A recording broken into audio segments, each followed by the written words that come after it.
The Broncos are back this week. Broncos football returns on Friday with the preseason opener. RK is back today, and Todd Davis is back from a Hall of Fame weekend on the DNVR Broncos podcast. And let's not waste any time. Todd, you were an inside man. I want to waste time for 1 second. Oh, wow. Wow. You tell me to host, and then you do this. Zach, if you just had to think of a number between 1 and 5 right now, what would it be? It would be 4. Yeah. Huh. 4 is a nice number. That is a good number. Okay, anyways. And what's that for? If you know, you know. Oh, okay. Maybe a little wrestle meet or something like that. Yeah, something like that. Anyways, Todd, we can't wait to hear about Can. Yeah, it was a great weekend. It's always fun when you have teammates and you get back together and you guys are partying. Everybody has their rings on.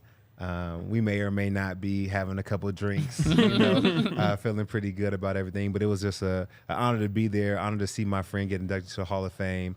And I was talking to Steve Atwater today, like just meeting other Hall of Fame players, you realize how humble everybody is and how, all these guys have made it to the Hall of Fame, have done so much in their career, but they're all humble, they're all good guys.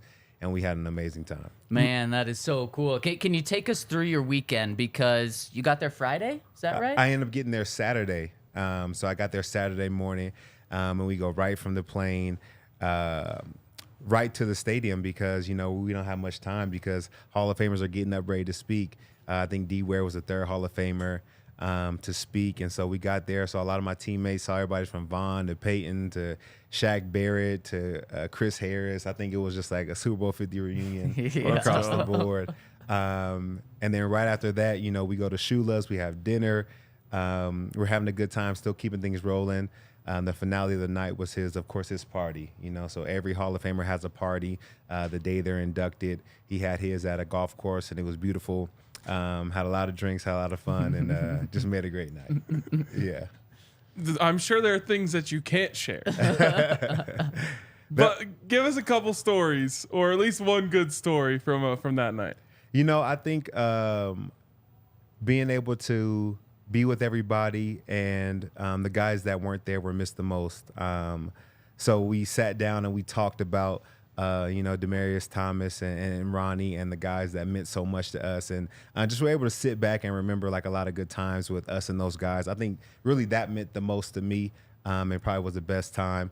What we did outside of that, I can't tell you, but that really meant a lot to me. And being able to be there with Coach Wade and to see all the guys that meant so much to me in my career, all that coming together, it makes you emotional. Yeah. I didn't cry, but I really felt like it was a great time. Man, that is too cool. And like you said, I mean, Demaryius, Ronnie, DeMarcus did a really cool thing in his speech by and Hall of Fame ceremony by leaving a couple of seats open for those guys. We know he sang the national anthem on Thursday night because it's what he and DT did before every game. They would sing it together. So it's really cool that all of you guys were there, but then you were able to remember the guys that weren't able to be there. Yeah, because we're a family. I mean, we spend more time in the locker room than we do with our family or see our kids. So the guys that you really, bond with really becomes your family, your brothers. You may talk to them about stuff you're dealing with that you can't tell anybody else. So it really is a bond. And when one of those you lose one of your brothers, it really hurts because, like I said, we really become a family. Was this the first unofficial Super Bowl 50 reunion? Because I know they'll have probably a 10-year. Yeah. But did they do a 5-year, or was this the first real one? Yeah, if they did a 5-year, I wasn't invited. Well, you were a captain on the field, so I imagine you'd be invited. No, but I think this was the first official one. There was a lot of guys that went back for Peyton's, but I wasn't able to make his Hall of Fame induction. But for me, it was the first official everybody getting back together again. Man, and Peyton was there, yeah? Yeah, Peyton was there. What is Peyton like on these weekends? I think Peyton is he's everything that you see. I think he's, the fun Peyton. There's no more he's not yelling at people for not doing their jobs right anymore. It's just all fun, all a good time, cracking jokes. I think he's the fun Peyton that the fans get to see. He's like that 24/7 when he's not stressed about somebody not getting a check down right or not running the right route. Yeah. I feel like Peyton, I imagine him just not being able to let go of being the quarterback, being the leader. he's like, you guys want to go smoke cigars? Like, he's always like coming up with the next idea, just like rallying the troops. Oh yeah, he has that title whether he likes it or not. I think whatever Peyton's doing, we're not far behind. So I think he's going to be a leader for us for, I guess, the rest of his life. Really. Man, that's too cool. Did you see Michael Porter Jr.'s guest? Yes, Michael Porter Jr. pulling PFM onto the podcast. That is incredible. That is.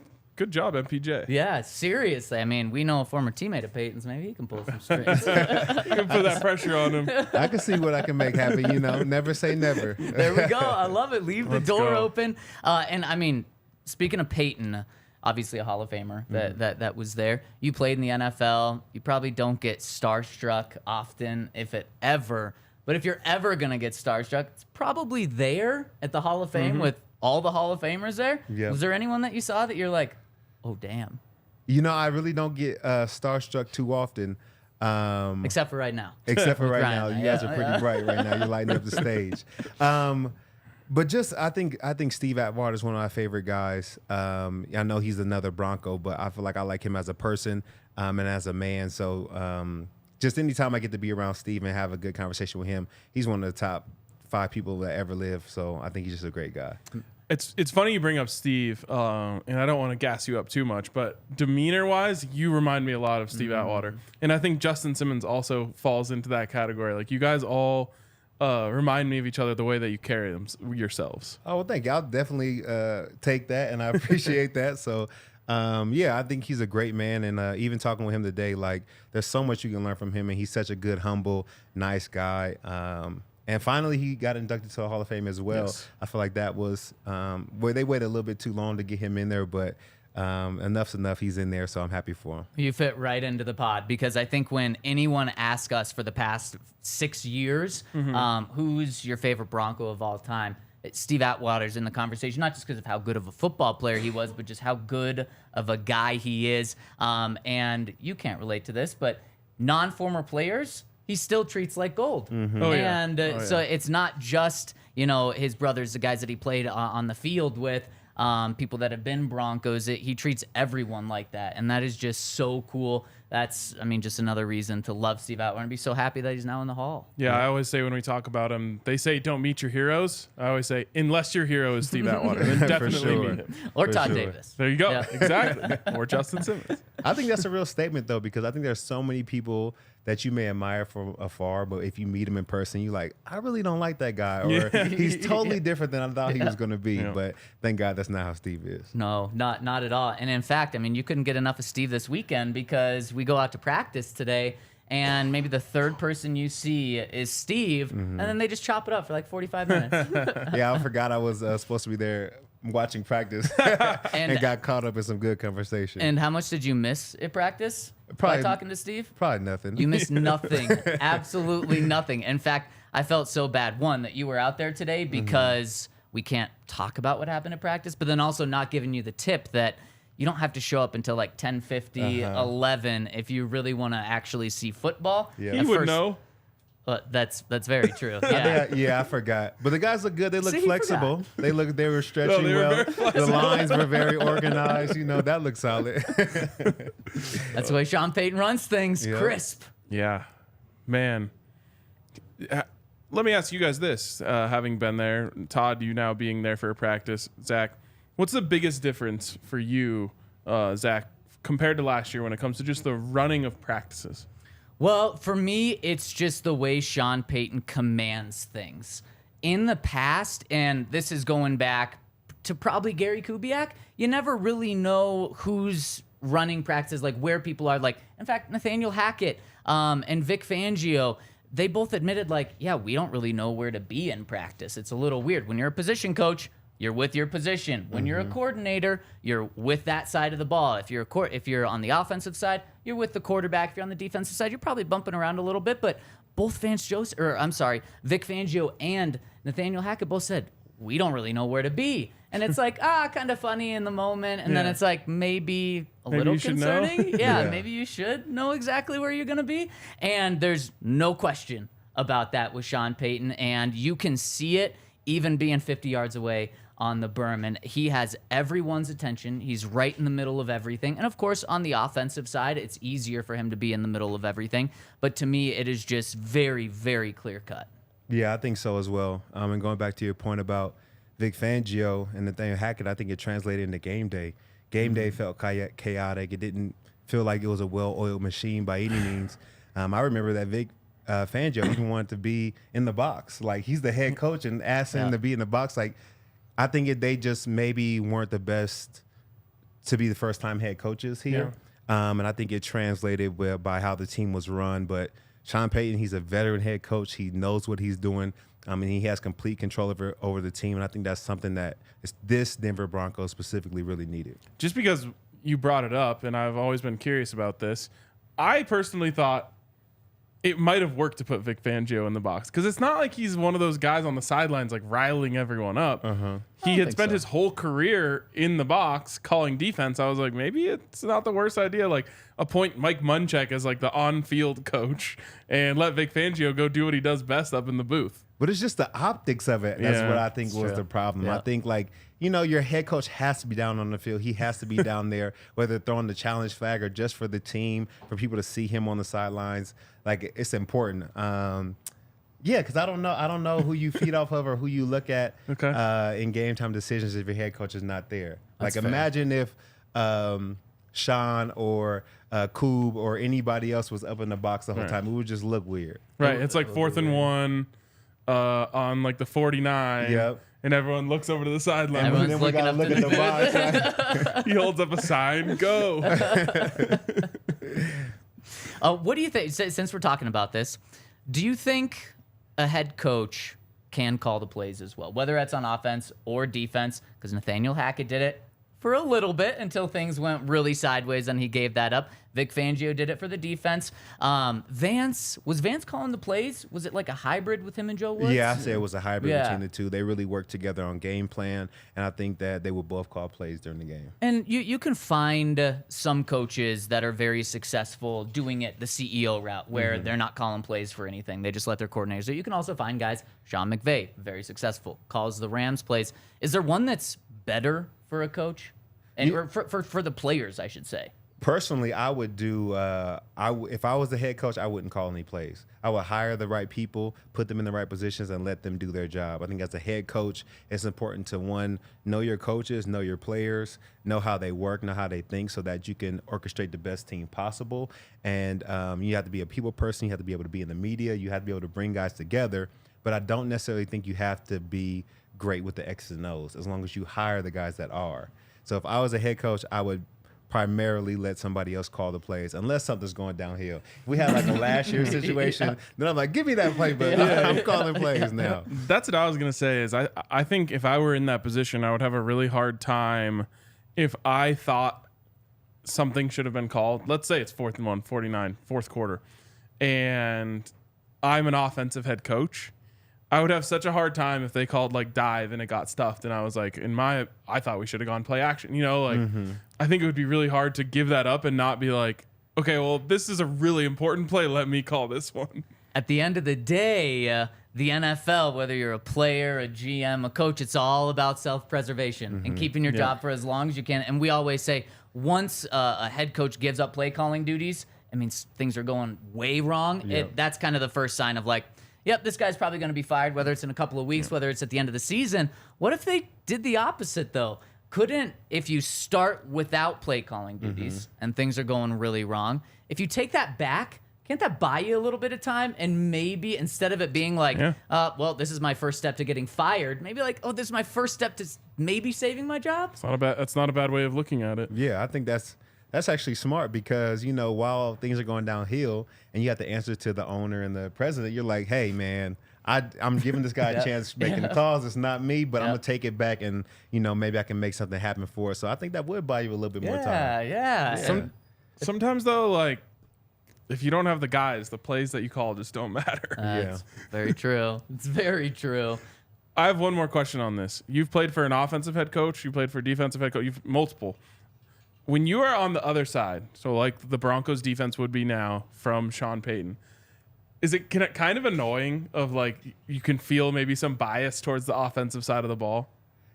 Yes, I think so. It is annoying, especially if we're outplaying them and we're not getting the same love. Yeah, like you can tell when a coach, or especially a head coach, is offensive minded. Even when the defense is playing well, it's kind of like, yeah, thanks guys, we appreciate it, but I really got to focus on my guys to get them right. So when you're not getting the love you want, then it's like, come on, man, like we're holding the team down, we're putting the team on our back. We just want a little bit of love. And I remember this on the other side of it, but this was Vic Fangio, and he was like, all right, like, it was like the last 4 plays of practice or whatever. That's exactly what I was going to say. And the second one was like a pick 6. Yeah. He just blew the whistle. He's like, that's it. It's over. If I was on offense, I'd be like, no way. I need those 2 plays. Yep. In fact, today's practice ended in a way that actually had some media members talking about this exact same thing. It ended with, since fans weren't out there, we can't say too much about practice, but it ended with footballs hitting players' cars. Probably not the best thing for the offense if footballs are hitting players' cars in the parking lot. And media members were like, Sean's really going to end on that note? And it was like, oh, I guess he's more about the team than necessarily the offense. Because on one hand, it's like, probably not the best look for the offense. Good look for the defense, though. Absolutely. It's a great look for the defense. And I think he knows there's not many cars in sight on game day. So Yeah, that's true. I think he's hoping for the best right now. Todd, did any players' cars, when you played in the NFL, specifically with the Broncos, since the parking lot for players is right next to the fields, any players' cars get damaged that you remember? I think there were a few, but it wasn't by any quarterbacks. It was Brandon I was gonna say, McManus kicking some field goals at the end of practice, but I can't say I've seen a quarterback, any of the quarterbacks we've had, kind of damage a player's car with a throw. That would be really bad because they do put up really tall nets. Now, the way that these balls got through was like 5 yards from the ground until the net starts, so low balls can get through. Yep. But yeah, if quarterbacks are throwing it like over 30 yards above the end zone, that'd be an issue. That'd be a problem. Yeah, it really would be. Something that's not an issue is our friends over at Volo Sports. Now is the time to register for the fall leagues. I mean, football's back, baby, and they've got locations and leagues in Lodo, Rhino, Uptown, City Park, Highland, Sloan's Lake, Cherry Creek, DU. I can keep going on and on because pretty much anywhere in the Denver metro area, they've got you covered. And if you use the code DNVR10 over at volosports.com/Denver, you're going to get $10 off. So make sure to check out all of their fall leagues. I could go through a list of so many sports. Todd, for flag football, what position are you playing? I'm wide receiver. Yeah, I'm it's gonna be a tough Jerry cover Jeudy out there, making plays happen. I think, deep down in every defensive player, you want to be an offensive player. You want to score touchdowns. You want to make plays. So I definitely would be a wide receiver. Probably no one getting up on the line to try and press you. No, don't press me. You might play off man at best, but yeah, that would be tough. But something's not tough, get $10 off. DNVR 10 over at volosports.com/Denver. 1-1 in the pickleball league right now. Okay, I thought you were great at pickleball. I never said I that. thought you had a legendary team.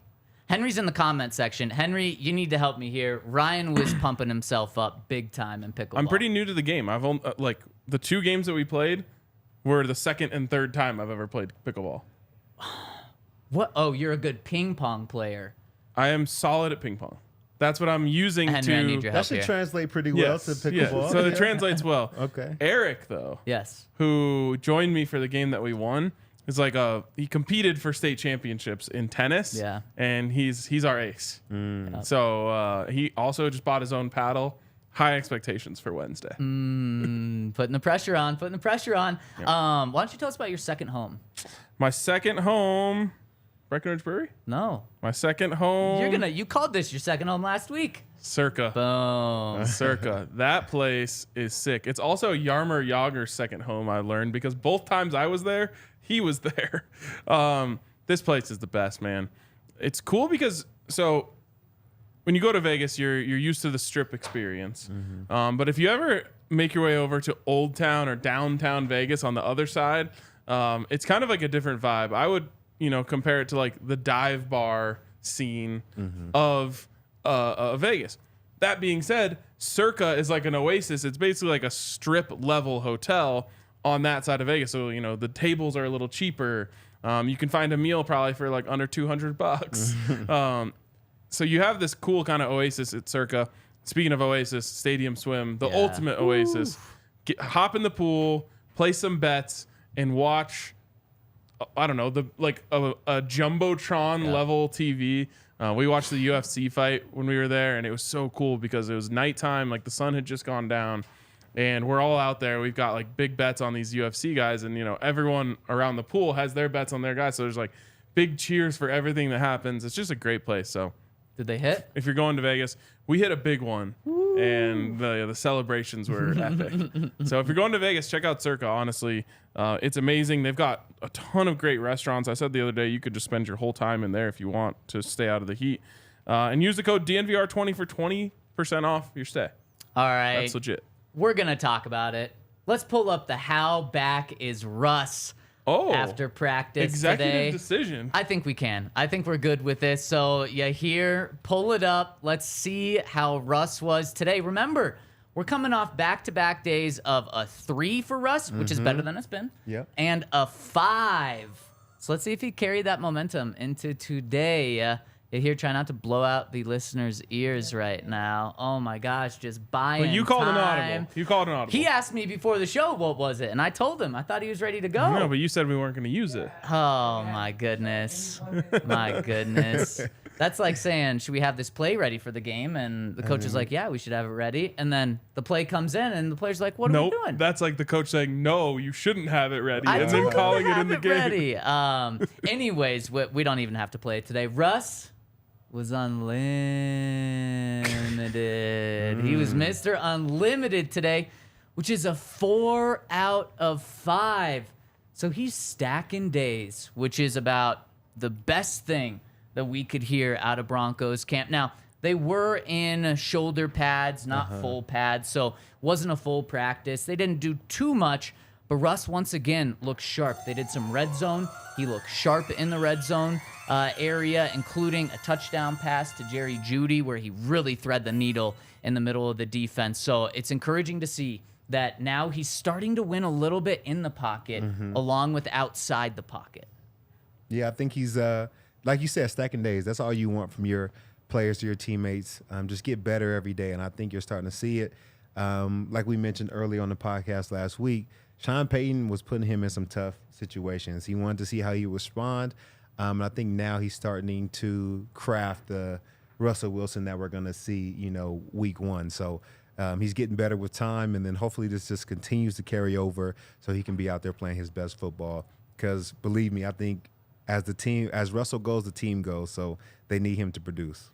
This is huge. And I don't want to overdo it, just in the same way I don't want to overdo it when he was playing poorly in practice.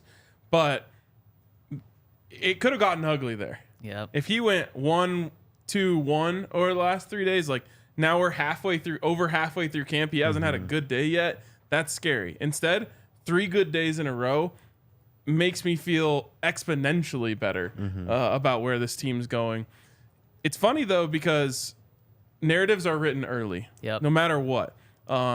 If you're a quarterback and you throw 10 touchdowns to 0 interceptions to start the season, you're in the MVP race, and you're just going to be mentioned in that, over and over and over again. The opposite is true as well.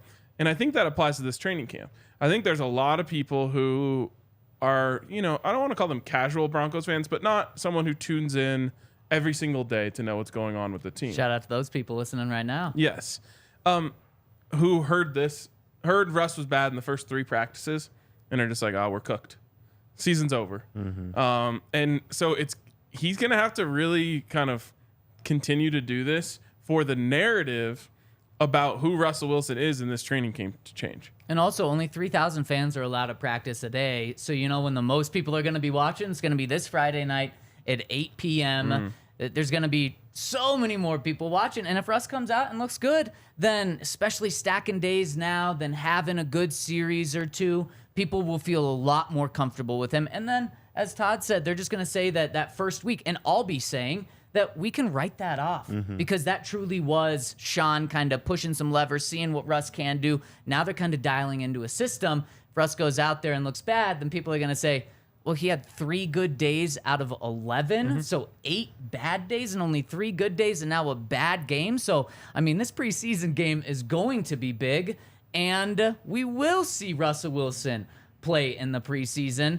Sean Payton today said the starters are going to play between 15 and 18 plays in the preseason game this Friday, and he doesn't want it to be a quarter. He doesn't want to set a limit on that. He wants it to be by plays. So if it's the Broncos offense that we're used to seeing, that could be 5 series for the offense. 6 series if we're talking 3 and outs. Let's hope it's 1. What if it's 1? A 15-play touchdown drive would be absolutely incredible. And Todd, perspective we haven't truthfully got from players in the past is, and I want to get it from you, how important is preseason for starters? I think it's really important, especially the way that it was set up. Being able to play that whole half of a game in the third preseason game, it really was able to tell you, okay, what do we have on defense? How is our conditioning? Are we ready to play, a full game, or do we need to do more to ramp up in practice? So especially with this team, I think this year is important for them to play in the preseason because of all the turmoil that went on last year and all the building they're doing every day in training camp. They have to see it against another defense and see how it really shakes out because, like I said, this preseason game will tell you a lot. So if you're coming to watch, I think everybody should tune in. You have to be able to be there. Get your notepad and your pencil down so you can take notes because this is a big one. You got to see how the team is shaking out. I feel crazy for feeling this way, but there's a lot of pressure on Sean Payton, in my opinion, for playing Russell Wilson to get the right plays in there, to make sure he builds him up rather than having him go the other way around. And now that we have a former professional athlete on set, it's going to sound even sillier when I compare myself to professional athletes, but I just think of like my golf game. If I had a bad round last time, I'm like, I got to get to the range before I go out again. Yep. If I go out to the range and I'm bad again on the range, oh, it's over. Right before I get to the tee box, I'm feeling terrible about how this round is going to go. That's Russ right now, right? He had a bad season. He's going to the range before this season in these preseason games. He needs to come out of that range session feeling like, okay, I fixed whatever was wrong last season. And I know it's not that simple, but I think that it's on Sean Payton to go out there and call him 10 to 15. He's not going to throw the ball 15 times. So if he calls 15 plays, let's just call it 8 passes. 8 passes that he knows Russ is really confident in this concept against this coverage, and just get him some good ones, just some good reps, whether it's a 10-yard comeback, 12 yards, whatever, and just like, boom, he hits it. It's perfectly on time with Cortland. Give him a chance at a deep ball to Jerry Jeudy down the right sideline. Like, whatever it is, there's pressure on him to make sure that Russ doesn't go 1 for 6 with a pick coming out of this game. Oh boy, please no. Yep. And because it could be that wouldn't necessarily mean what's to come, but Todd, I think it's a great point about this kind of setting the stage for what's to come. Because when you said that, it reminded me of preseason last year. Do you remember the Buffalo Bills fiasco? The Broncos were down 42-9. The Broncos hadn't kept the Bills out of the end zone on a single drive until the fourth quarter. It was awful. In fact, the next day, Nathaniel Hackett came back and apologized to Broncos fans for how bad a preseason game was. And wanting to be optimistic, we said, that's because the backups were in. Josh Allen was playing a couple of drives against the Broncos backups. That's not fair. And while that still holds true, that wasn't really fair, it was very much a sign of what was to come with this Broncos team, not just how bad they were on the field, but there had to be so much dysfunction for something that wrong to happen in preseason, and then it just carried right over into the regular season. I'm pretty damn positive that Sean Payton's not going to let a 42-15 game happen in the preseason. No, I don't think so. And to go to that point, other guys may be in, but the standard can't fall off. So I think when you set a standard for a team, whether it's 1s, 2s, or 3s, guys know how to execute and guys know how to make plays. 42-7, I think from top to bottom, it's just completely bad. Guys aren't holding that high standard that has been set for them. And I really don't think a high standard was really set for the team. And I don't think the team was on the same page to really execute at a high level. You also just can't get embarrassed, like ever. Yeah. You just have to avoid getting embarrassed because no matter how much you want to just write it off, oh, it's just preseason, like it does not feel good for anyone on the team, even the starter sitting on the sidelines, to see the guys out there getting worked. Yep. Yeah, it was really bad. One person that the Broncos probably won't have for this Friday night's game, which doesn't matter for the game itself, is Justin Simmons. Sean Payton, who, let me remind you, doesn't talk about injuries, talked about Justin Simmons' injury today, said he tweaked his groin a couple of days ago. He missed Saturday's practice. He missed today's practice. Coincidence that those are the two best practices that two of the best practices Russell Wilson has had? Especially since Maybe Justin not. was eating his lunch in the first half of he camp. was. Justin, I mean, last week he had 3 straight days with an interception. Yep. And then shortly after tweaked his groin, so he's not out there for 2 straight days. How concerning is this, Todd? I think it's you don't have to be too concerned, to be honest.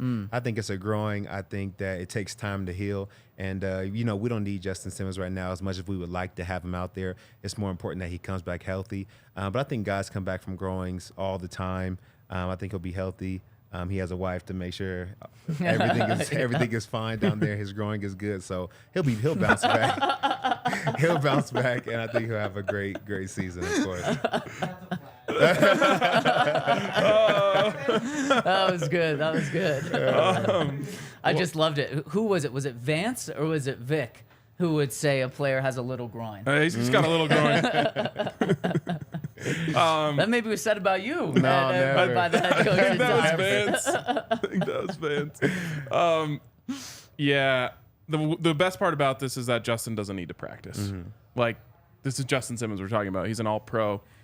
He's been at this game for a while. He's going to learn the defense as fast, if not faster, than anyone else out there. He knows what's up. It's not too much of a worry. As long as he's back, with plenty of time to ramp up for week 1. And speaking of learning the defense, Vance Joseph did a really cool thing for the Broncos defense. Not much is changing schematically, even though it's a new defensive coordinator in here. It's pretty much the same scheme, but when that happens, when there's a change, there's going to be a lot of change of terminology. But instead of Vance coming in and saying, you guys are all going to learn my terminology, he said, there's only a couple of us that know this terminology, so I'm going to learn your terminology. So on the defensive side, I mean, it's as quick of a learning curve as you can have for a new coach, a new scheme kind of in place. Yeah, I think it's great. I mean, I was talking with Josie Jewell today, and he just is excited that it's not a lot of, turnover. He feels like there's a lot of similarities, and like you said, the verbiage is pretty similar. So I think the guys are excited because, guys can do it, but you never want to have to learn a new system every single year and constantly be changed and constantly have turnover. It's like having a new host every week. You got to learn, who you're dealing with, how they react to different situations. So I think the guys are much more comfortable now, and I think it'll play out in the season to be great for them. Or Todd, it's like having to sit in a new spot every single show and learn your angles and everything. Yeah, Ryan's messing with you. I feel weird on this right side, but we're gonna make it work. We can make it happen. You know how you said Sean Payton was, just throwing some things at Russ, see what he can handle? Yeah. That's what I was doing. This is his first week, so you want to see what he can do, the limits you can push. I want to see if he's as good as he was, from this chair and that chair. Yeah. Wait, while we're here, what would be your diagnosis? What do you think so far? You think I'm good on the right side, on the left, or I can only go one? I see you as a guy who can play all over the field. All right, man. All over the that. set. I like that. He's good in pass and run. He's a sideline to sideline host. That's what I'm talking about. I do want to give a shout out to, I guess you here, or maybe this camera specifically, because look at this shot. I look like Todd Davis's size, which is just incredible camera work. You got to get those glasses fixed. So thank you so much. Okay, not so much on this one. The other one's a lot more favorable for me. So thank you so much, you here. Just look at the percentage of the couch that's being taken up by your shoulders versus his. Yeah, we don't really need to. We don't need to get too much in the weeds. It's just a quick glance and you move on. Just like we're moving on, I got to tell you about our friends over at Breckenridge Brewery Mountain Beach Sour. What a great beer to have in August, because it is sour, but it's not too sour. It's drinkable. It's light. It's refreshing. And we've got it at the DNVR Bar. And if you're able to make it here, especially for Friday, we've got Friday Night Live coming up this weekend. And this is the Broncos time. We're going to be doing a pregame show around 6 at the DNVR Bar. Then we're going to hang out. meet you guys. So if you come down for the game starts at 8. We'll be watching the game. We'd love to meet you guys. So come down here. It's Friday night too. So preseason, so you can have a couple of drinks and enjoy the game. So come to the DNVR Bar. If you're not able to make it to the DNVR Bar, but you still want some Breckenridge beers, go to breckbrew.com and click on their beer locator, where you can not only find where their beer is, but you can find where specific beers are. Also, shout out Shady Rays. Nice. Been driving it back and forth from Denver to Boulder last couple days, going up to Buffs camp, and got to have the Shady Rays ready because in the morning it gets real bright out there. But man, these things are great. I love all the different styles. I think this one's my favorite. But I also have these same ones in like the tortoise shell. Yeah, those that's are sweet just too. your style. Yep. These are great, man. And if you use the code DNVR, you can get 2 for the price of 1, which is amazing. And what's crazy about that is they will also just replace them. If you break them, lose them, they get stolen.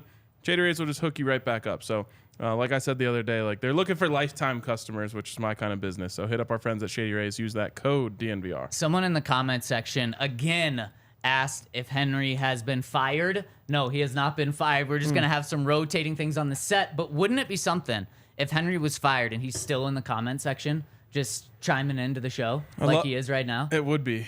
It would be a real testament to our culture. Yeah, it would be. We've never fired anyone from this show. No. So the fact that every time someone is there we go. The fact that every time someone is not here, people just assume they got fired doesn't add up with the history. Yeah, no, it really doesn't. But it was. I'm glad that you touched wood, Todd, because do you know what touching wood is? Knocking wood. Yeah. Well, he just did it. But we say touch wood because we had listeners from the UK who said that's how they said it there, so we just adopted it. Yeah. But I'm happy you did that because Russell Wilson, the past 2 practices before today, hadn't missed a throw in 7-on-7. And I said that right before 7-on-7 started today. And you know what happened? You jinxed him. Incomplete pass to start. Yeah. You know how I feel about jinxing. Yeah, you hate it. I thought it was kind of funny, especially since it was just a 7-on-7 from Russ. But I hope you learned from your mistake that you made in training camp. Oh, it's true. You got to learn. You got to learn in camp. It's still early in camp. Good time to learn. Okay, since we can't dive too much more into practice, let's talk. Well, actually, I want to talk about one more thing that Sean said to get your opinion on this, Todd. In the preseason, typically, I think every preseason I've seen the Broncos have, when the starters are pulled, they go in the locker room, take their pads off, put a ball cap on, hang out on the sideline, chewing gum. Propose to their girlfriend. To their girlfriends. Did you know that happened? But were you aware of that in the game when it happened? No, not at all. You found out after? Afterwards, for sure. I actually think Menelik Watson might be cut if he did that with Sean Payton, because and then also Rod Mackey's down on the sideline. I guess he wouldn't be anymore since he's no longer with 9 News. But 9 News, Kliss is down there. Yep, he'd be down there doing mid-game interviews with the starters after they've been pulled. None of that this year. No BS happening on the sidelines during preseason. He said guys are going to stay in shoulder pads. Guys aren't going to be wearing ball caps. Guys aren't going to be doing interviews. Guys are going to be dialed into the game, even if they've been pulled out. And these are just, small things. That probably doesn't impact whether you guys win week 1 or week 3 or something, but it's these small little details. Do you agree with it? I think it's good. It doesn't bother me. I think it helps guys know this is, a business trip. We're coming here to take care of business. And then when we're done with our business, you guys can do whatever you want. I think guys will still have some seeds or something, something to pass time. It got pretty bad for us at one point. I think guys were juggling on the sideline, getting our juggling skills helmets down. Yeah, no, but I think it's good for the team. It keeps them locked in, and just keeps them focused on the game plan. Yeah. I mean, it's funny because Vic Fangio talked so much about death by inches. And I never really saw where that came into play. I feel like Sean Payton is actually practicing death by inches. Every little thing, when you are preparing to play in a game, you want to make it as game-like as possible, right?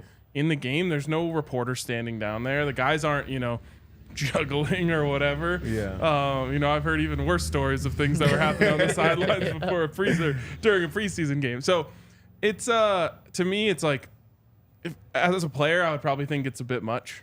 But from this perspective, especially with a team that's struggled for so long, it's like you can't take shortcuts or cut corners anywhere because you just need everything to be dialed in. And you're right. It's not going to change the scoreboard on week 1.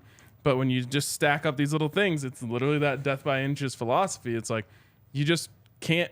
Sean Payton is not going to let anyone slip anywhere if he has it his way. Well, and that's exactly right. It's not like these are going to impact the game, but it's just him resetting the culture completely and doing the exact opposite, as he said, of what the past coaching staff did. And it wasn't Nathaniel Hackett that came in here and said, I'm going to let the guys do whatever they want once they're pulled out of the game. That's been in the those little things have been in the Broncos culture for many years now. And I'm sure you can look at the Kansas City Chiefs or some other team that wins consistently and has these small things that the players are doing. And Mahomes isn't as checked in the fourth quarter of the third preseason game as you would necessarily want. But it's these small things that Sean Payton's doing to change the culture. And I think it's also going to be a really good test for some of these players. Probably not really starters. He's not going to cut a starter because they took their helmet off. But these back of the roster guys, he's going to be evaluating them in every single way. Yep. And this is kind of one of those ways. Yeah, and I think he's making the right changes. This isn't a huge change, but it's something to get guys more dialed in and focused. With Vic Fangio, he made changes, but it was like no music in the locker room. Like now all the guys are mad. We can't get the right energy going before the game, or like there's no captains. We're all captains. What are you talking about? There's no direction on the team once you don't designate guys. Like when guys come on, you're gonna have a lot of young guys that you have to say like, hey, these are the guys you follow. These are the guys you look to day to day. Watch how he works so you can work that way. Like he was just making changes, but I don't feel like they were necessarily the right changes to make. And it kind of took guys out of the element and didn't allow us to really get our, I guess, groove to go out there and play. Man, I guess I understand if a coach is really against music at practice for whatever reason, but no music before a game? Yep. Is that for real? That is wild. And we have been doing that for years. And, it's kind of like a weird situation because you had guys that had won the Super Bowl and we did it a certain way. Yep. So everybody, we're hyped before the games. We're playing music. We're playing Future. We're playing all these different artists. And that's what really got us going. So now, what is it, like 2 or 3 years later, you say no music in the locker room. Now it's just dead silent. You have your headphones on, but it's not the same energy. You don't create the same vibe. You don't have that same, like juice to go out there and play. So a lot of guys were mad about it. I didn't like it myself, but that's just one of the changes I felt like maybe shouldn't have happened. I mean, that's like something you do with tennis, where it's like a one-person game, so you just have the headphones on yourself. With a team game, don't you want to be hyped with your guys? That's crazy to me. And what really bothers me about it is I understand a coach wanting to do things his own way.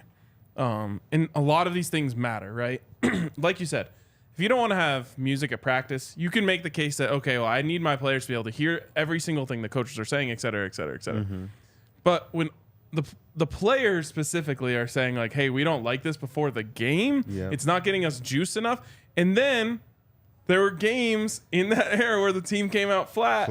Yep. It's like you got to look internally and be like, okay, well, what can I help here? And I don't know if he did, but, like, I would go to a Todd Davis and say, hey, like, why are we coming out flat? Right. And maybe he hears, hey, we loved having music before the game. That really got us juiced. That gets the blood flowing for us. And that's tough. It wasn't. There really wasn't, back and forth with the leaders about different things. It kind of was, his way or the highway, even in areas like, playing music in the locker room or having captains or certain things that we liked that we knew got, us going. I think that's why really, if you look around the league, the best coaches that have success are players coaches. There's a lot of players or guys that are known as player coaches, whether you're Pete Carroll, Gary Kubiak. There's a lot of guys who are known to listen to their players, to have good relationships with their players. I think that's when you succeed, or those are the guys who are constantly having great seasons because your players are the ones out there performing. So we need them to feel good. We need them to play well. And we have to know how to get those guys into that mindset. Yeah, I mean, Andy Reid, Kyle Shanahan. Yep. You go down. Everyone wants to copy the Bill Belichick model, right? Because he's probably the best of all time. But there's very few Bill Belichicks out there. It's like, trying to copy the LeBron model of a basketball player. Like, there's only one. Yes. Yeah, 100%. Speaking of only one, there's only one Josh Jacobs. And we talked about this a little bit on Saturday, but I want to get both of your opinions on this. There was a report that came out Saturday morning from Pro Football Talk that said there's 5 things that the Raiders can do with Josh Jacobs. Josh can come back and just play on the franchise tag, which it seems like he absolutely does not want to do, and doesn't seem like he's going to do as of now. He can sign a reworked 1-year deal. Can't be a long-term deal because that deadline is passed, but they could rework a 1-year deal to give him a boost, bring him back now. They can trade him to a team, or they can just flat out cut him, rescind the franchise tag, and just let him be a free agent. And according to this article, that option is starting to pick up steam. Blows my mind, but you talk about how there's only one Bill Belichick, and coaches that try to be Bill Belichick fail. Josh McDaniels, perfect example of that. Would be wild to me to let go of the leading rusher in the NFL last year, but Josh, clearly it's his way or the highway, and Josh Jacobs is not playing by those games right now. And then in this article, it said that if that option happens, where Josh Jacobs is a free agent, 2 teams to keep an eye out for Josh: the Chiefs and the Broncos. Should the Broncos be interested if Josh Jacobs is available as a free agent? You know, I don't think we need him. I think we have 2 power backs in Samaji and Javonte. I think we're solid there. If he's going to go to the Chiefs, then I think we should get him just so he doesn't go there. But I think we're solid. I think, you know, another back that's out there right now is Dalvin Cook. He might add more to the team as like a scat back or a back that can really play on third downs and do more for the teams. But as far as a power back, downhill runner, I think we're solid with the room that we have right now. You've heard of if you can't beat him, join him, right? Yep. How about if you can't beat him, make him join you? Yes. Josh Jacobs' career numbers against the Broncos, if he were to do that over the course of a career, he would probably be the best running back of all time. Oh, yeah. Easy Hall of Famer. Because you know his numbers? He's played, so he's obviously been with the Raiders for 4 years. So that means he's been eligible to play in 8 games. He's played in 7 games. He's 7-0 against the Broncos. The game that he did not play in because he was inactive because I think he had an injury, the Raiders lost. That's the only time the Broncos have beat the Raiders in the past 4 years is when Josh Jacobs was out. He has over 700 rushing yards in those games. 7 games. 9 touchdowns, so over 100 rushing yards. And in the past 3 games, he's averaging something like 135 rushing yards a game against the Broncos. And he's obviously a really good football player outside of playing the Broncos because last year he led the league in rushing, over 1,600 yards, had over 2,000 all-purpose yards last year, had 12 touchdowns, and almost 5 yards per carry. Todd, you played against Josh, didn't you? Yeah, I don't know if he did that to me, but Well, but he's a talented back. Yeah, those, where he's really had success is the past 2 years. You weren't there for those. So. I don't know if that's the reason, but I'm going to say that may be the reason. He's a beast. You can pull out the numbers of him at Mile High, and so then, you get that 8 times a year. Yeah. The hard thing is I'm with Todd a little bit in the sense of, where does he fit? What are you doing with the other backs? What's Javonte's role? Now you paid Samaje Perine all that money, which isn't that much money, but is a good chunk of money to be your 3rd string back. Yeah. So it would be an odd fit in the room. That being said, he's a really good football player. Over the last few years, the Broncos have lacked really good football players. It would be hard for me to not want to add him, especially if he wants to come here. To me, this could just be coming out from Josh Jacobs' camp. Like, oh, Raiders, you're not going to pay him? Well, watch him go to the Broncos or the Chiefs. Watch him go to an AFC West team. We know how this game can be done. So that's where I think this is coming from. But if it actually does boil down to this and the Broncos truly are interested, it makes me concerned just exactly where Javonte Williams is. And I haven't had any concern about Javonte the past 2 weeks, actually seeing him on the field, see him take those first team reps day in and day out, only get 1 day off in the first 11 days of camp. I mean, he has impressed me more than I could have ever imagined at this point in camp. But why are you bringing Josh Jacobs in if they do that? When you have Javonte Williams, when you have Samaje Perine, I mean, Javonte can be an easy number 1 back in the NFL. Samaje can be one of the best number 2 backs in the NFL. So it'd really just make me question Javonte's health and maybe durability is what the team would be concerned of. So another thing about this is you wouldn't have to pay him as much, because in this article, it also says if he goes somewhere else, he knows that in the middle of August, he's not going to get over $10 million. So he knows he'd be taking a pay cut. And really, regardless if he signs with the Broncos or not, if he leaves the Raiders, just what a middle finger to the organization that Josh Jacobs would be doing, saying, no, and I don't want to play for you so much so that I'm willing to take less money playing for someone else. Yeah, I think he should stay there. I think he should stay there as far as a business decision for himself, because when guys leave, it doesn't always work out. No. Just like, what was his name, the running back that we got from the Chargers? Oh, Jamal Charles? No, from the Chargers. Oh, from the Chargers. Oh, Melvin Gordon. Yeah, Melvin Gordon. It was a similar situation. He was supposed to get paid and Yep. didn't like the paycheck, Yep. ended up leaving, and then his career kind of went downhill from there. Austin Eckler ended up stepping up and having a great career and really getting paid. So I don't always believe that it's greener on the other side. You know what I'm saying? Running backs have a real history of that. Yeah, so just Le'Veon because, Bell. yeah. Oh, yeah. There's Yeah. a lot of guys who like leave for whatever reason, leave home and it doesn't work out. Clinton Portis he was still good. He wasn't as good as he was with the Broncos. And we're going to see that big time this year, because how many running backs are frustrated with their role right now and are probably on the last year of their deal and then going to go somewhere else?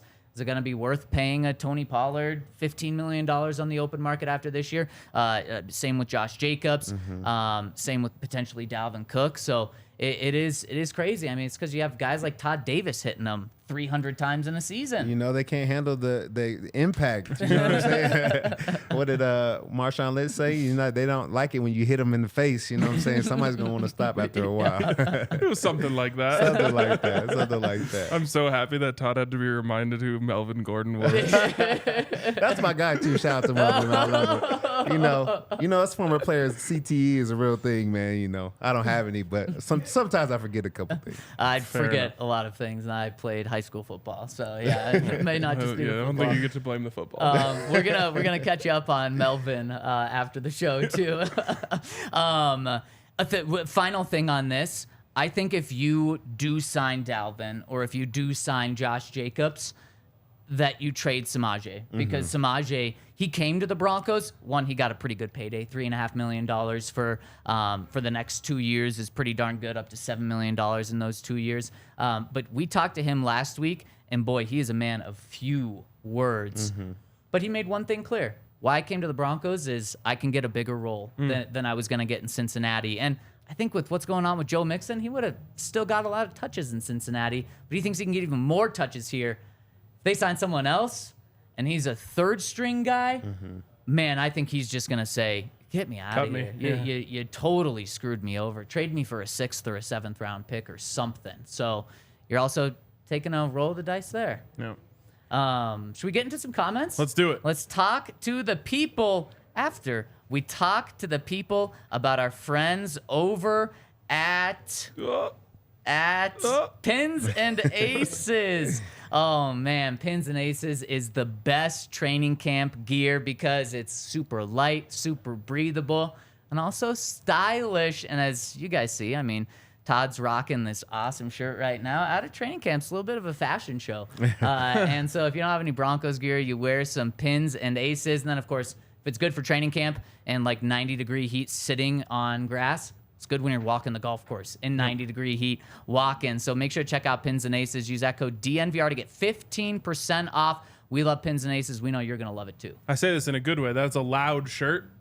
Pins and Aces is experts in loud shirts. Yes, that is very true. I once had these green Nikes that I got. They were super, super lime green. I had them in high school. And one of my teachers, it was like my first day wearing them, one of my teachers goes, those are really loud shoes, Zach. And I go, thanks. And she said, it wasn't a compliment. Oh, I was like, wow. I was saying this as a compliment. I love that shirt. I was a little bit of a pain, so I understand. Yeah.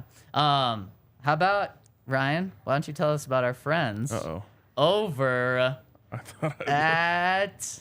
Man, we're just going to have to get Todd hooked up with this because Ryan's no good. I thought we just had one. Die Hard. Tell us about DNVR. Oh, well, that doesn't count. Yeah. You should become a DNVR diehard, though. Have you seen the packages that we send out now when someone becomes a diehard? Yeah, they're awesome. It is sick. You get this like cool box with like a nice logo on it. You open it up. That's your free shirt that you get for becoming a member. You get a little member card. It's black and gold. Obviously, I love that. You love that. You created that. No, I didn't. It wasn't my idea. I don't make design decisions around here. Oh my gosh! But if something's black and gold around here, he made that decision. Best combination of colors. Anyways, they're pretty sweet. Obviously, you get access to all of our behind the scenes written content. You support us in a great way, and you get discounts on merch. You get discounts on tailgates, which of course tailgate season just around the corner. So make sure you become a DNVR diehard. And look Can at we that. add we should do like a Todd Davis signature photo or something in there too. Oh, I think that sounds let's like go. Hey, look at this. This is great. There we that just go. finished off the package nice, Yes. you know? I love it. Yeah, Do you think a sounds Zach good. Stevens signature would do as much? Yeah, pull as all much of us, we weight? put them on there. Hey, Yeah, I we don't have think had so. people ask for our autographs. See? Yeah. Way less as than much as Todd. Todd. It has happened. Yep. I noticed your Shady Rays are black and gold too. They are. Huh, coincidence. The I best guess. combination I of guess colors. It's a coincidence. All right, let's talk to the people. First one coming in from Peter on the super chat side. It says Todd with a fire shirt. Amen. Yeah, Thank you, man. No, that's just a straight up compliment. Next one from Simon says super important question for Todd. You want to pose this one for him, Ryan? What's the best body of water? Lake, ocean, or river? Conversation we have on this show. You know, I'm from California, so There we I go. think we're ocean. Let's ocean. Maybe go to the beach, go. get your feet in that sand. I don't think there's anything better. Get out there, maybe wakeboard a little bit. The ocean's it. Man, I'm not right too there far with out you. though. Like I'm not going out by sharks. Like you can catch me like maybe 15 feet from the shoreline, but I have a great time in the ocean. That's the thing Me about too, lakes, that's my though. guy. Don't have to worry about anything eating you in most lakes. You know, you get that calm water. So, like, what I love about lakes is how quiet it is. You're just like out on a lake. It's just silent. You just chill out there. Maybe you can provide the sound with some music, but oceans they're so hectic. So we have this conversation a lot, and I couldn't disagree with you more. That's the reason why oceans are the best is the commotion, the noise, the waves. The commotion of the ocean. Yeah, exactly. I see. If I go to an ocean and there's small waves, I'm like, oh, you got to be kidding me. This is so lame. It's not about the size of the waves. It's about what you do with it. But there's. Wow. 2 in one day. Is there a limit? Yeah. Is there like a This is. We're looking like a Nathaniel Hackett team out here with all these flags. Or the 2023 Broncos as of right now. Uh-oh. Oh, yeah. The pre-snap penalties are bad. Oh. Yeah, yeah. What is This a a new challenge thing. flag used for? Oh, like I can Yeah, challenge. No, you hear is the one that challenges. Oh, it. you're the challenger. Yeah. Who appointed you the head coach? Yeah, he did it himself. Yeah. But you hear, where's the sound to it? You said you had sound. Wow. There it is. Nice. That's great. I hope that's really loud for all the listeners. Yeah. Just super loud whistle. Okay, let's hop into the comments on the website. The Count says, as a 2-time degree earner and current employee of the University of Montana, it pains me to tout the career of a Hornet, but I fear that most Broncos fans may not know the collegiate accolades of our new DNVR family member and my role as a Big Sky Conference enthusiast and DNVR historian leads me to espouse the virtues of our new co-host. I like this guy. Oh, he's the best. The Count's the best. Todd finished his collegiate career ranked second in school history with 351 tackles, 157 solo, in addition to totaling, how many sacks, Todd? I have no clue. 9.5 sacks. That's huge for an inside guy. 4 forced fumbles, and how many fumble recoveries? I have no clue. 1 fumble. You don't remember your 1 fumble recovery. 3 interceptions, 6 passes defended, and 1 blocked kick. You remember that kick? I do remember. Oh, that I kid. bet. He says he also was named a first-team Big Sky All-Conference selection and second-team All-American choice by the Sports Network following his senior year. He was a baller in college as well as for our beloved orange and blue. And ladies and gentlemen, we got him. We got him. We got him. Love the Count. He also provided me with one of my least favorite days of my college experience. Because Sacramento State walked into Folsom Field And what happened? and beat my Buffaloes. Yes, we did. And that was when we knew the John Embry era was not going to be a successful one. We were so excited after that Buffalo came out charging down the field. We're like, oh, it's going to be a great day of football. Then it was like a last-second field goal to win the game. Yep. Yeah, that was a good one. Oh, no, it wasn't. Was that the biggest school you beat in terms of? We beat, so when I was there, we beat CU and then we beat Oregon State. Oregon State back was to back probably years. bigger then. Yeah. So you like the black and gold, I like the green and gold. So All right. I think Well, that'll be we good. got to Gold make, that as long changes as you're over? talking about the right green and gold, I'm okay Yes. with it. Yeah, he hates Not the CSU. green and gold that Zach likes. Oh, What are you nice doing? one. But yeah, I remember that game. I just remember coming away from that game being like, how does Sacramento State have a better quarterback than us? Like, what's going on here? Because that dude was balling in that game. Yeah, he Did you- was balling. Did you say the same thing about inside linebacker? Of course. Yeah. Of course. 9.5 sacks from an inside guy. Were you playing some edge too? Yeah, so I came there as like an outside linebacker. Okay. My first year. So maybe I had two sacks that year as a freshman. So that might have added to like stat padding a little bit. But I really wanted to play. If I could have done everything all over, if I was any bigger, I probably would have played D-line. Yeah, because I think like my sophomore year in high school, I was like an all-state D tackle, but I was the same size, and I never got any bigger, never got any taller. But that's why I think I love the guys up front so much because if I could, I would have played inside. Well, it's probably good you were inside because I don't think you would have been a D tackle in the NFL. Heck no, not even close. Those guys are crazy. How much would you have to eat to weigh 300 pounds? Yeah, I mean, like they're eating nonstop, and it's like 10 egg omelet type meals. Like these guys are killing. That's why you see so many big guys get skinny because they're like, I really was never that hungry. I just had to eat to stay big. Look Like, at Orlando Franklin. Yeah. Like, Yeah. that's crazy. Even like Tyler Columbus, I always say there's two types of linemen. Guys who had to fight to keep weight on and guys who had to fight to keep weight off. Yep. And you know exactly which one is which as soon as they retire. Exactly. It's so true. All right. Although you, honestly, it happens with a lot of football players. You look like the same. So did you just stick with like your normal diet? Yeah, and I started working out more. I'm trying to cut a little bit right now, trying to get in good shape, maybe do like a competition or something. We'll see how it goes. like, If what sort of competition? like body, but if I can get lean enough, I would like to try that out, see how it goes. Because I was always a fan of it. My dad was like 6'1", maybe 235 when I was in high school, and he was like all muscle. Like he was like bench pressing 500 pounds when I was in high school. So just that world has always like seemed fun to me. So we'll see how it goes. You guys want to do it with me? Sure. All right. I definitely need that sort of working out in my life. You just reminded me of a fun fact. Todd and I share a barber. Yeah. Oh. Yeah. And he does those sort of competitions. He does. So Jay, he is the one that's getting me on, trying to sign me up. He actually has a competition up this Saturday, but the best barber in Denver, hands down. Big facts. Can't be beat. But yeah, he's actually the one that's like getting me to sign up now. So what do you bench? Oh no, I don't bench like that anymore. It's different lifts. It's different. Like I go in there and do like all the nice looking lifts and go in there to look good. Yeah. I'm not in there trying to squat 700 pounds or clean like I used to. No, my back couldn't take it anymore. No, you're not trying to be Jalen Hurts No. breaking Alabama records as a quarterback. Yeah, that's crazy. That's Yeah, crazy. when we were in the recruitment process with Todd, I told my barber, I was like, "Can you put in a good word for us?" He's like, "I got you." That's like that feels like mobsters when you're laying back in the chair and you're just having conversations about Yeah. business. Oh yeah, it's the best. All right, next comment coming in from Nick Scott says, remember when Zach said that the Broncos versus Jets didn't have enough national juice to be the week 1 primetime matchup? Ha! How the tables have turned, Zach. It's a crazy world we live in, my friend. I stand by my comments.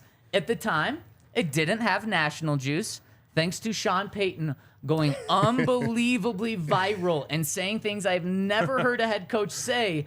It definitely has national juice now, and it has a chance to be a primetime game because it's the very first week. Week 5 is the first week that games can be flexed into primetime. The issue is the game of the week right now, that primetime game, is Cowboys and 49ers, 2 playoff teams last year. But not just that. I think it's more so just like the Dallas market. Exactly. It's probably going to be tough. And I hate saying this. This is just a national perspective. They're probably not going to pull Dallas off primetime. Unless those two teams are cooking. Yeah, Yeah. exactly. If they're rolling. Sean Payton is petty enough to have heard that podcast when you said that and be like, I'll show you national interest. Yeah. And he certainly did. And you know what? I love it. I cannot wait for that game. As fun as excited as I am for week 1, Broncos, Raiders, Broncos, Jets this year is the game I'm most looking forward to. And I feel like there's no real I think anything that happens in that game is going to be crazy. Like, let's just say that Nathaniel Hackett's puts together this amazing game plan. They come out and put up 35 points. Whether they win or lose, like, that's going to be a big story. Yep. Or if we just come out and stomp all over them and they score no points, Yep. I think that's going to be a crazy story, too. Yep. Yep. It's going to be a good game. It's like it's gonna need to be like the Von Miller, we're gonna kick their ass game. Yeah, for sure. Yeah. For sure. Oh, what if Sean comes out and says it? It would be incredible. Their ass. It'd be incredible. Oh, that would be amazing. Todd had a pick 6 in that game. Sure did. Yes, I remember that. And Chris Harris Jr. was running into the end zone with you. Yeah. We had a party in the end zone. And Emmanuel threw a touchdown pass. To Yeah. Cortland? Probably. Yep. Yeah. Yep. Yeah. That was a fun game, man. I it was at that was. one. Man, It was. We hit the high five at the end zone, me and Chris. Oh, yeah. you Yeah, did. because we That's both had such a pick good sixes photo. that game. Do you have a picture of that somewhere? Somewhere in my phone, I bet I do. I think that was hanging in the facility at one point. Oh, I'm sure. That's Yeah. an epic picture. Yeah, it's That's great. it. All right, last comment coming in from Arvada Luke says, I can't believe we have football this week. I don't care if it's our starters against the Cardinals, backup of the roster. In fact, I hope it's the case. It's doubtful that going up against PS2, Simmons, and the rest every day is good for morale on offense. Cheers. We're almost there. Arvada Luke. Friday night, 8 p.m. Come down to the DNVR Bar, where we're going to be hanging out. Why do they got to do this with the late preseason games? I don't understand it. Let's there it is. yeah. I like that. That is awesome. That's awesome. Man, like what that a right photo. there. What a photo. Send that to me. I don't know if I have it. I gotta get that. Man, that is great. Well, Chris was out there this week, right? Yeah, This he was weekend? there too. Yeah, Yeah. that's awesome. Yeah. But I'm just happy for. I like the point there about getting some a little break from playing the Broncos defense in practice. Like, even if the Cardinals had their starters out there, it would be a nice little step down from the defense the Broncos are having to face every day.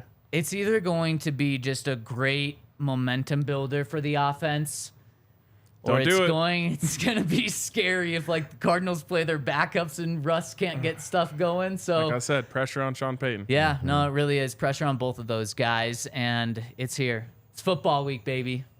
Broncos go. have training camp practice tomorrow and Wednesday. Those are open to fans. So we're going to get Todd's first breakdown of what happens at practice when we can finally talk about it. I'm so pumped. Let's go. Can't wait for it. Let's go, literally. See ya. Yeah, let's go. Bye. Peace out. We're done.